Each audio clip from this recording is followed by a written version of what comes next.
والتين والزيتون وطور سينين وهذا البلد الأمين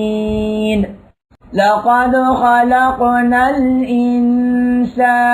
في أحسن تقويم ثم رددناه أسفل سافلين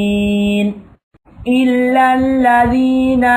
آمنوا وعملوا الصالحات فلهم أجر غير ممنون فما يكذبك بعد بالدين